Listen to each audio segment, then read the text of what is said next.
प्रकाश पाळणे, joint wheel, दशावतार नाटक, नृत्य स्पर्धा, चकाकणारा माहोल आणि बोचऱ्या थंडीतही जमलेली गर्दी ही दृश्य आहेत जत्रेतली. अंधेरीतल्या डीएन नगर परिसरातल्या महात्मा फुले क्रीडांगणात शिवसेना शाखा क्रमांक 60, समर्थ जनसेवा मंडळ, भारतीय कामगार सेना यांच्या संयुक्त विद्यमानं ही जत्रा आयोजित केली आहे.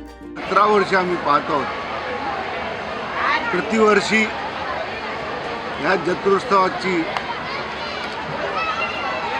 महत्त्व आणखी वाढतच चाललेली आहे. दूरदूरवरून लोक या ठिकाणी एकतर खवय्ये लोक,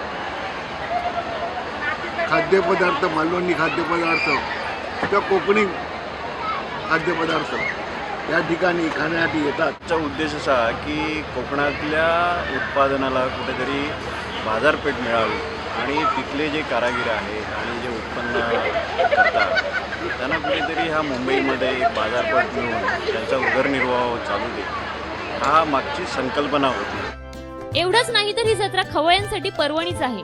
गरमागरम कोंबडी वडे, भाकरी, सुकट, मच्छी आणि असे अनेक पदार्थांची चव तुम्हाला चाखता येईल. बोचऱ्या थंडीत असा आस्वाद घ्यायची मजा काही औरच. तसंच मालवणी खासियत असलेले पदार्थ म्हणजे झणझणीत मसाले, आंबट गोड आणि चटपटीत लोणची, पापड, कोकम आणि आंबा सरबत, कैरी पण हे नक्कीच तुमच्या तोंडाला पाणी सुटलं असेल. वर्ष ही जत्रा चालू आहे आणि या जत्रेत आम्हाला 5 ते 6 तास एवढी एन्जॉय आम्ही करतो.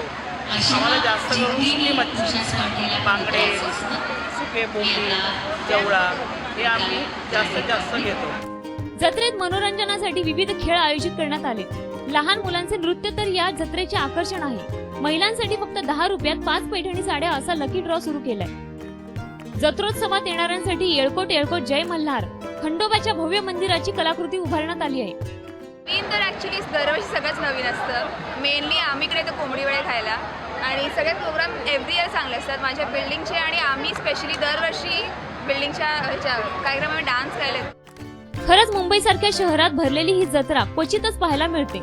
मॉल संस्कृतीकडे हल्ली समाजाचा कल वाढतोय, पण आपली संस्कृती जपणाऱ्या या जत्रा आजही अस्तित्व टिकवण्यासाठी झगडत आहेत. मुंबई लाईव्ह.